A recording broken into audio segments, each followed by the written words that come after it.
Ker mati narava že dalj časa ni bila radodarna z obilnejšimi padavinami, smo pa vprašali, kako je z vodo v nekaterih vaških vodovodih. Na Golem Brdu nimajo s pitno vodo, kakor je povedal predsednik vodovodne skupnosti gospod Valant, nobenih težav. Očakov studenec že od leta 1979 pridno poskrbi, da iz pip na Golem Brdu vedno priteče neoporečna voda. Tudi v Studenčicah se čez količino vode v tem času ne pritožujejo. Je pa res, da je vodovodni sistem potreben tehnične modernizacije, za kar pa se potrebnega denarja v tem trenutku pač ne najde. Zajetje častivredne starosti je bilo ob dograditvi namenjeno za oskrbo enega vodovoda oziroma 3 hiš. Danes z več ali manj neoporečno vodo oskrbuje kar 4 vodovode. Z vodo oskrbuje tudi del Žleb, dolina med njima pa poskrbi, da sem ter tja pride do manjših zapletov, tehnične narave. V Žlebeh imajo 3 glavne vodovode. Vodovod Žlebe-Jetrbenk je pred parimi leti dobil novo zajetje in posodobljeno omrežje s povsem neoporečno vodo. Rezervoar na planini z vodo razveseljuje vodovod Stežca, medtem ko voda zajetja na Marjeti razveseljuje poleg prebivalcev Žleb še prebivalce Seničice. Tudi v Seničici pomanjkanja vode ni čutiti. Se pa dogodi, da zaradi velikega števila uporabnikov pritisk tako pade, da je vodo v kritičnih urah in dnevih kar težko privabiti iz pipe. Zato je malo redukcije pri porabi vode dobrodošla. Predsednik vodovodne skupnosti Jože Bečan vidi rešitev v modernizaciji. Ojačanje cevi vodovodu v akumulacijski rezervoar in ojačanje cevi do uporabnikov. In problem s pritiskom ne bi bil več problem.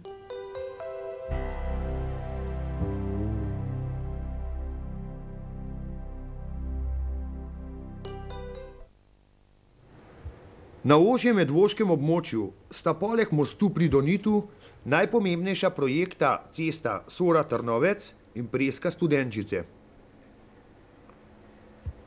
Za prvo, proti Katarini, nam je šišenški župan Stanislav Žagar povedal, da bo končana že do 15. avgusta in da je investicija težka 18 milijonov tolarjev.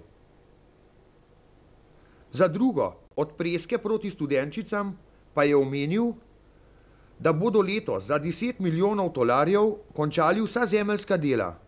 Za drugo leto pa morajo za asfalt zbrati še 12 milijonov tolarjev.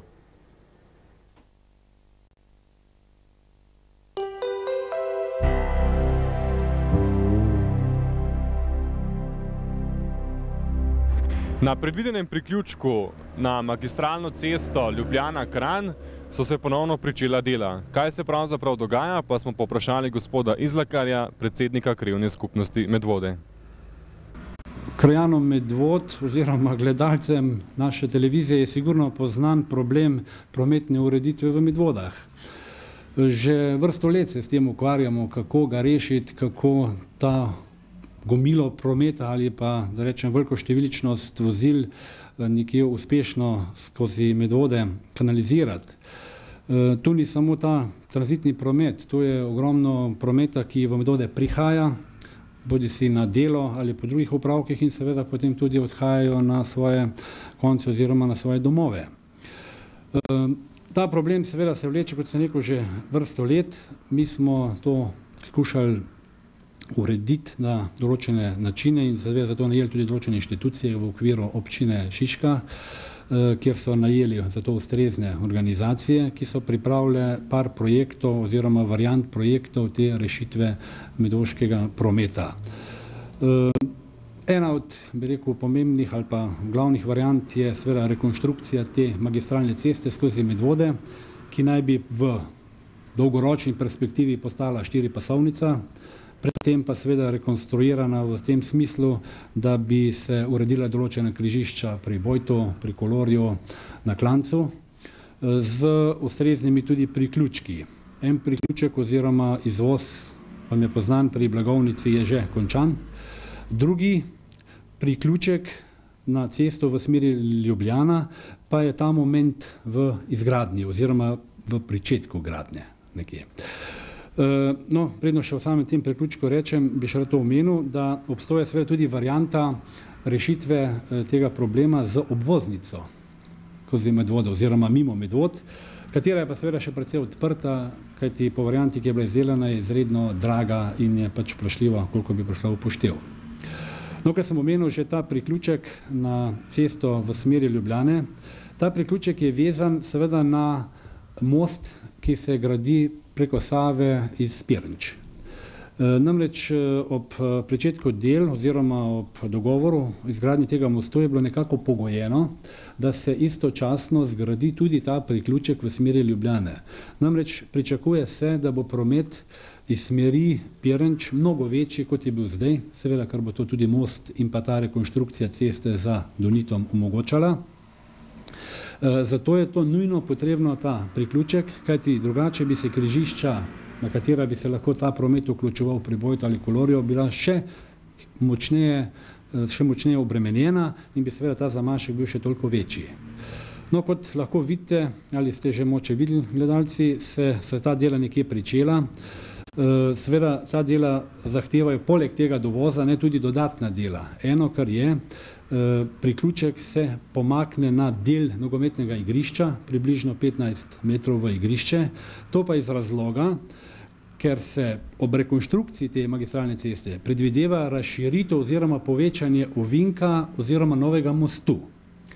In ko bi ta rekonstrukcija stekla, bi se že avtomatsko navezala na ta priključek, ki bi potem služil kot osnova za novo cesto.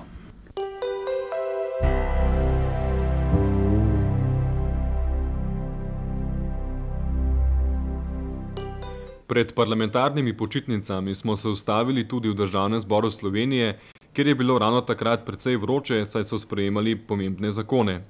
Vendar pa se tja nismo odpravili zaradi politike, ampak smo se odločili, da zastavimo nekaj vprašanj poslancem, ki so bili izvoljeni v Medvoškem okraju. Naj pa povem, da je bil gospod Miroslav Mozetič takrat odsoten, tako da z njim nismo uspeli posneti intervjuja. Gospod Stanič, vi ste kandidirali v Medvoškem okraju, predstavili ste se tudi naši televiziji, postali ste poslanec, da me pa zanima, ali je naporno, ali ste pričakovali, da bo tako naporno v parlamentu? Ja, verjetno, da drugačno moram reči kot to, da je res naporno. Pričakoval sem, nisem pa pričakoval, tak napor psihičen in pa tudi terminski, kot je pa zdaj. A pa vam ostane še kaj prostega časa za sebe? Ja, s prostim časom je zelo težko. Glede na to, da imam odraslo hči, da nimam pravzaprav ne vem kakšnih obveznosti familiarnih, imam obveznosti v bistvu bolj okrog svoje individualne hiše, zato mi pa časa zmanjkuje in komaj čakam zdaj, ko bojo parlamentarne počitnice avgusta. Pa se kaj sprehodite med ljudmi, ki so vas volili, se pravi med navadnimi ljudmi v Medvoškem okraju? Ja, tudi zato nimam časa. Upam, da bomo zdaj septembra v občini Šiška odprli poslansko pisarno, kjer bo možno tudi oziroma direkten kontakt z mojimi volivci. Ste pričakovali, da bo tako naporno v parlamentu? Ja, moram reči, da sem pričakovala to, ker poznam delo parlamenta že iz prejšnjega obdobja. Čeprav je ravno zaradi nekoliko drugačne organiziranosti dela, lahko rečem, da je po eni strani boljš, po drugi strani pa še malo bolj zakompliciran. Tako da recimo zasedanja enotedenska, ki trajajo od jutra do večera, moram reči, da so precej naporne in je tudi zaradi načina, ker pač le sprejemamo zakone in zelo pomembne odločitve je včasih zelo težko pravilno se odločati, do konca koncentrirani. Kaj pa družinsko življenje? Ja, to je pa poglavje zase, ker jasno je, da te obremenitve so zelo hude in v takih trenutkih se srečujemo samo zjutraj, ko odhajam in pa zvečer, ko prihajam domov. Se pravi, nimate niti za sebe prostega časa? Prosti čas je sobota, nedelja, ki pa se zelo rada izjalovi tudi, ne moram reči izjalovi, ampak potrebno je tudi srečanje z volivci, udeleževati se takih in podobnih stvari. Če se le da, vzamem s seboj družino, vendar to ni vedno mogoče. Ravno to sem vas hotel vprašati, ali se sprehodite kdaj med navadnimi ljudmi, bom rekel, med tistimi, ki so vas volili? Ne samo, da se sprehodim, prvič živim med temi ljudmi, se tudi sama smatram za enega izmed teh, nikoli se mi ni zdel, da sem kakorkoli drugače se obravnavam oziroma da je kakšna ločnica med temi. Mislim, da imam z ljudmi zelo veliko kontaktov, zelo rada se udeležujem kakršnih koli stvari, pa so me v Vodicah recimo povabili na 90. obletnico gasilskega društva, potem sem bila na Blegušu, kjer je bilo srečanje kmetic, tako da je tega zelo veliko, praktično vsako soboto in nedeljo. Gospod Kopač, vi ste kandidirali v Medvoškem okraju, postali ste tudi poslanec, zdaj me pa zanima, kako se počutite v parlamentu, ali ste pričakovali, da bo tako naporno? No, bil sem že poslanec v prejšnji skupščini in je obremenitve so zdaj sicer res večje, to je treba reči, zaradi tega, ker imamo en sam zbor, prej so bili pa trije in prej bilo več prostega teka, zdaj je pa več, se pa bolj dela. Tako da, kar se prostega časa tiče, že prej ga ni bilo veliko, zdaj ga je pa še malo manj, ampak vse na vse zadnje, ta poklic je tudi neke vrste hobi. Se pravi, trpi družinsko življenje? No ja, trpi, ampak imam razumevajočo ženo. Včasih je pa tudi malo prekipi, ampak božje. Kako pa se vračate kaj med volilce, se pravi, obiskujete tiste ljudi, navadne ljudi, ki so vas volili na teh volitvah? Ja, hodim seveda, približno toliko stika imam kot prej, ne, in bom rekel, nič bolj intenzivirano, pa tudi nič manj. Imam ta vsakdanji stik iz okolja, v katerem človek pač živi, ne.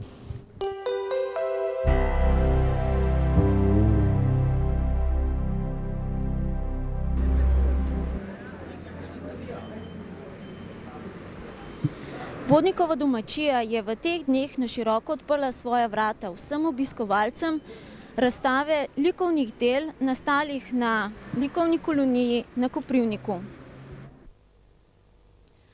Fara Koprivnik, kjer je kot prvi župnik svoje poslanstvo opravljal tudi Valentin Vodnik, je v aprilu in začetku maja svoje naravne lepote ponudila kot motiv 9 slikarjem in eni slikarki. Do 9. septembra bodo v prostorih Vodnikove domačije tako na ogled po stilu in tehniki različna dela akademskega slikarja Jožeta Cente, akademskega slikarja Jureta Cihlarja, Sejada Čerkeza, slikarja grafika in industrijskega oblikovalca Ernesta Krnajiča, univerzitetnega profesorja in slikarja dr. Franceta Cegnarja, grafičnega tehnika Janeza Ušavna, slikarja Marjana Miklavca, Janeza Ambrožiča, Bogdana Potnika in akademske slikarke Wang Kuičin Saje. Likovna kolonija, ali bolje rečeno likovni extempore, je odražal, kot je na sami torkovi otvoritvi poudaril kustos muzeja v Škofji Loki Andrej Pavlovec, splošni mačehovski odnos države in Ministrstva za kulturo do likovne umetnosti. Slikarji in entuzijasti so ustvarjali s svojimi barvami, svojimi lastnimi čopiči in na svoja lastna platna, no vsezadnje pa bodo dolžni organizatorju prepustiti eno izmed svojih del. Razstava je bila predtem na ogled domačinom iz Bohinjskega kota, malce pravega bohinjskega vzdušja pa se je preneslo s pesmijo moškega kvarteta iz Jereke v Bohinju in pristno narečno besedo profesorice Marije Minke Cvetek tudi na otvoritev razstave v Vodnikovi domačiji. Kulturna sezona se je v Vodnikovi domačiji tako pričela prej kot običajno. 9. septembra bo v teh istih prostorih prva redna razstava del slikarja Radeta Jeriča iz Maribora.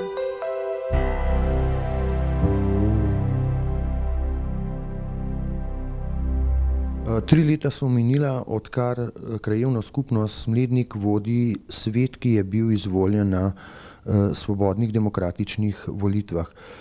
Kakšni so najlepši in najboljši rezultati?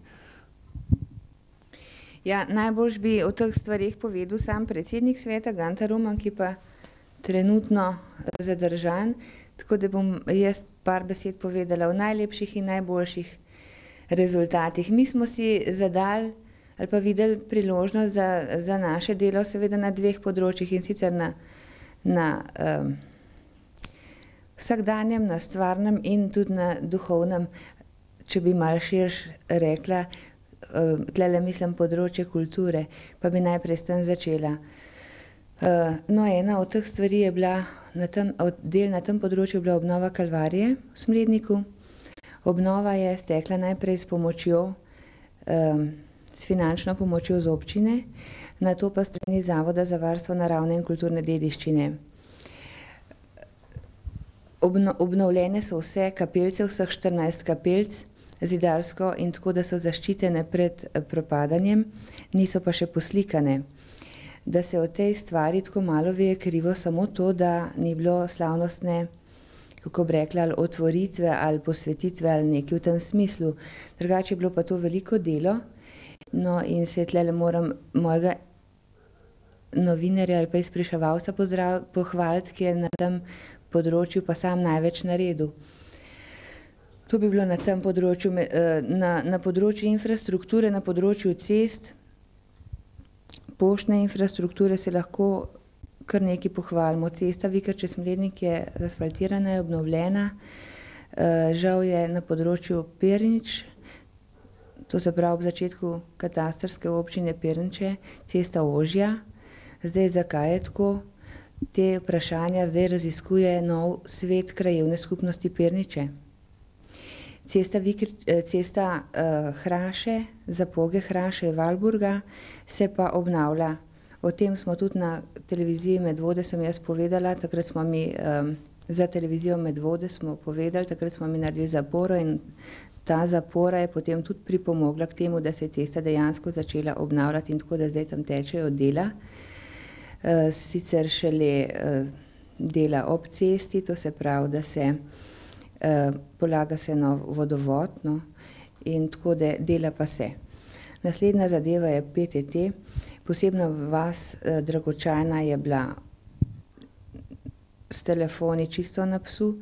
Telefonov ni bilo. Zdaj se pa mislim, da ravno danes so začeli kopati in polagati kable za PTT priključke tudi v Dragočajni. Je pa za Smlednik nabavljena nova telefonska centrala, ki omogoča vsaki hiši, da se priključi, da dobi telefonski priključek. Kako pa kaj kaže s kabelsko televizijo? Ja, dela za kabelsko televizijo potekajo istočasno kot dela za poštni razvod PTT kabla, ki se polaga v zemljo. Dela napredujejo, mislim, da kaže dobro, recimo do zaključka leta, da bo ta investicija, ne sama investicija zaključena ali pa finančno pokrita, ampak da bodo dela izvršena in da pričakujemo, da bodo vsi zainteresirani, ki so se do zdaj prijavili ali pa ki si bodo še tekom prijavljali in naročali na kabelsko televizijo, do novega leta imeli signal. Mislim pa, da so zadovoljni in v Perničah, in v Medvodah, in v Zbiljah s kabelsko televizijo. Tako ravno tak standard kabelske ali pa ravno take usluge bodo pa tudi na voljo v Smledniku.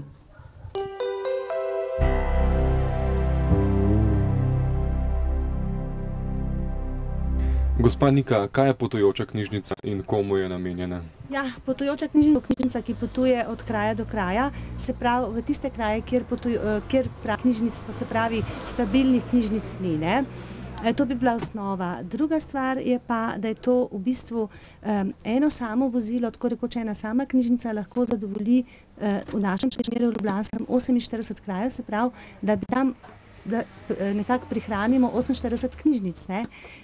Torej, namenjena je splošno izobraževalnemu pač uporabi.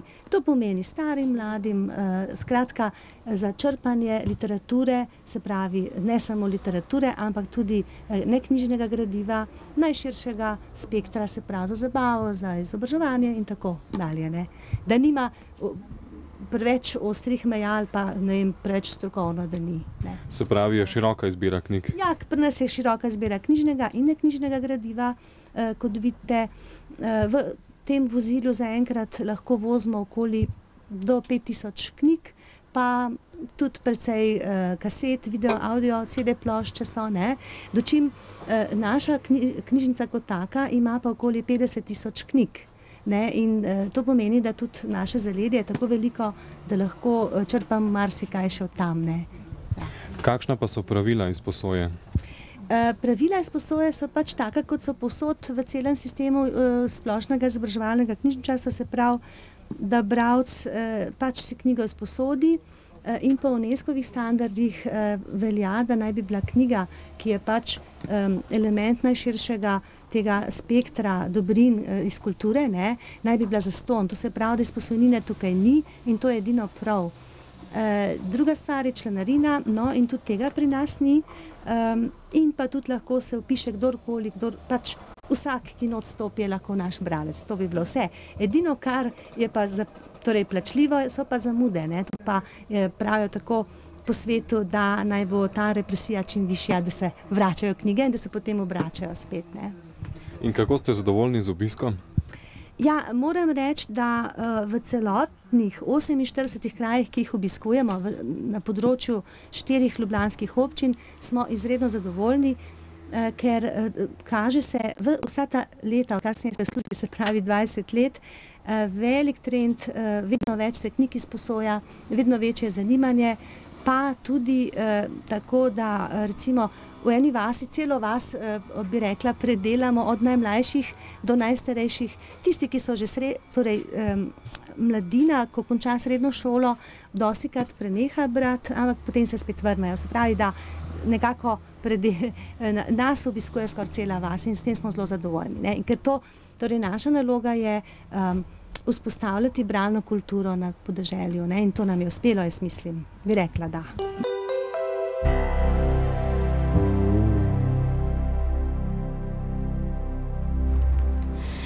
Še pred nekaj leti so imeli delavci najrajši takšnega sindikalista, ki jim je omogočil nakup recimo svinjskih polovic po najnižji ceni. Danes pa imajo delavci oziroma naj bi imeli do sindikalistov tudi večje zahteve. Sindikalisti pa večje poslanstvo. Odnosi na relaciji delavci-sindikati pa niso povsem jasni. Delavci očitajo sindikalistom premajhno angažiranost, medtem ko govorijo sindikalisti, da imajo premajhno podporo v delavcih. Tako ali drugače pa govorijo tudi območni sindikalisti, da dobivajo anonimna pisma, v katerih šele izvedo, kaj je v tovarnah narobe. Danes smo bili v Kolorju. V prihodnjih oddajah pa upamo, da nas bodo spustili še do sindikalistov v drugih podjetjih. S kakšnim konkretnim problemom se vaš sindikat, to se pravi v podjetju Kolor, ukvarja? In svobodni in neodvisni. Ja, prvi so zdaj osebni dohodki.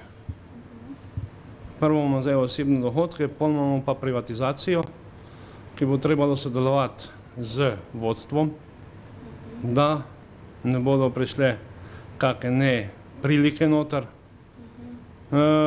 Držimo se pa kolektivne pogodbe, ki jo imamo z delavskim svetom podpisano in s tem se največ ukvarjamo sedaj. To se pravi plače? Na prvem mestu so plače, pol so viški delavcev. Do zdaj nismo imeli nobenega takega slučaja, da bi dal katerega ven na čakanje. Smo vse delali po predpisih, tako da so vsi šli po rednim potom ven v penzijo, drugače pa nismo dali pa nobenega ven.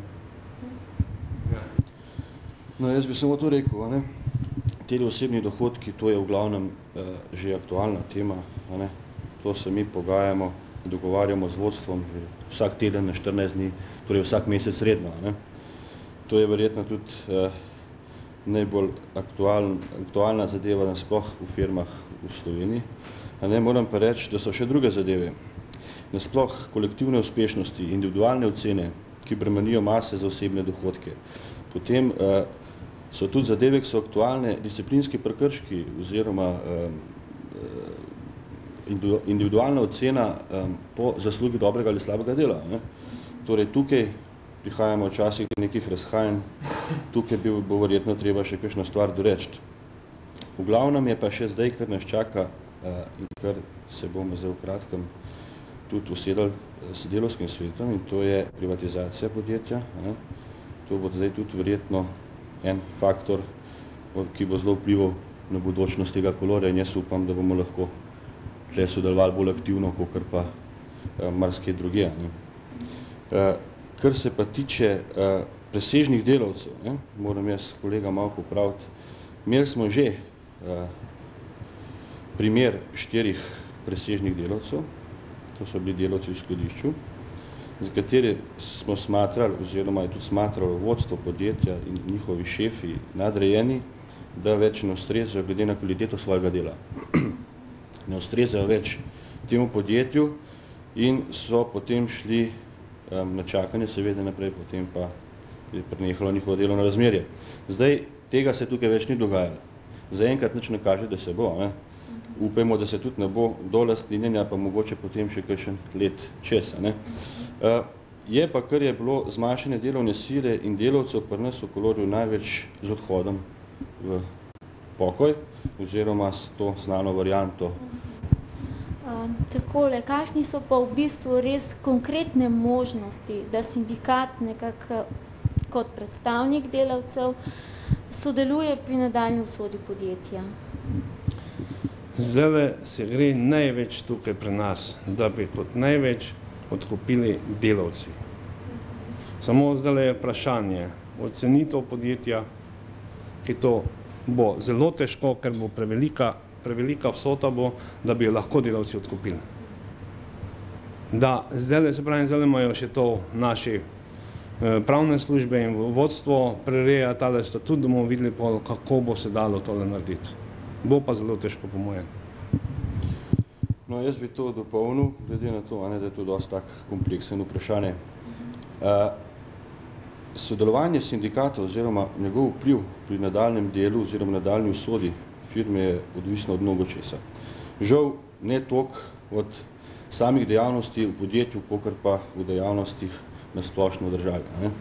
Jaz mislim, če bo v kratkem oziroma v roku pol leta, leto, ali pa vsaj v tem času privatizacije, uspelo državi vzpostaviti neki pravni red, če bo sindikatem nivoju republik uspel doseči socialen pakt in zagotoviti take pogoje in doseči take kompromise z vlado, da bomo lahko sindikalisti v podjetjih za tem stali in se na to opirali, potem bo verjetno tudi naša moč in naši dosežki bodo verjetno večji.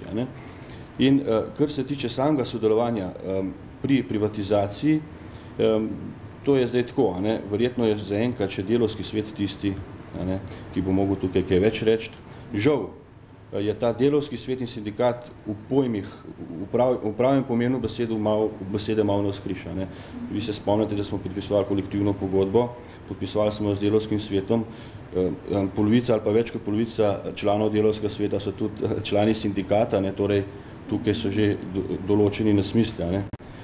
Verjetno je perspektiva sindikalnega boja, sindikalnega dela profesionalizacija sindikata. Vkolikor se bo to stanje, ki je zdaj nadaljevalo, pa vkolikor bo zastopnik, sindikalni zaupnik vezan na svoje delo v Kolorju oziroma v drugi firmi in svoj ves čas po svetu kvaliteti svojega dela, verjetno mu dosti ne bo ostalo tudi za sindikalno delo. Pa imate zdaj v tem trenutku dovolj možnosti za upravljanje svojega dela, to se pravi in možnosti in prostor in tako naprej? No, če dovolite, možnosti sicer so pa omejene s časom in pa, bi rekel, ljudje niso zainteresirani. Niso nekako zainteresirani in težko je dobiti podporo. Morate vedeti, da danes vsakega zanima edino odeja. Plača je tista aktualna, ostalo več ali manj ne, ampak rečemo plača. In vsak je pripravljen delati, oziroma da nam krivičen večina. Tisto 6 do 2, mogoče 7 do 3, potem je konc. Torej, ostale možnosti, pa kar bi rekel, da nam omogočijo ure, proste ure za delovanje v sindikatu, za vse ostale dejavnosti, to je korektno. Je pa problem v tem, da tudi zakon veleva, da moram biti prvi na svojem delovnem mestu, potem pa šele.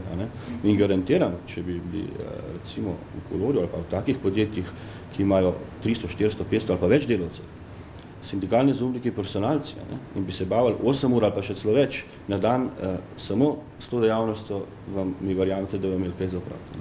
Še nekaj me zanima. Glede na to, da sta dva sindikata v Kolorju, gre za sodelovanje ali se pojavljajo tudi na tej relaciji kakšni konflikti? Pri meni, da bi jih jaz lahko videl, jih ni. Medva, kaj imamo take stvari, sodelujemo zelo tesno skupaj. Od moje strani. No, jaz bi rekel takole, sodelujemo, sigurno sodelujemo in je to tudi edina možnost, a ne? Edina možnost, seveda, in je edina možnost sodelujemo prvič zaradi naše funkcije, ki jo imamo, a ne? Torej, ne smemo si dovoliti, da bi sindikata imela med seboj, ne vem, borbe, boje, konflikte, take, ki bi vplivali potem na pogajanjih, na razrešitev, kaj se jim problemov fabrik, na stanje, kaj se jim splošno stanje delavcev, na moralo, na delovno zagnanost in tako naprej. Pa pride včasih do nekih konfliktov, pride med člani sindikata tega ali onega, tudi v vodstvu pride med samimi zaupniki, ampak to so take različna mnenja, bi rekel, ki pa je prav, da so, ne.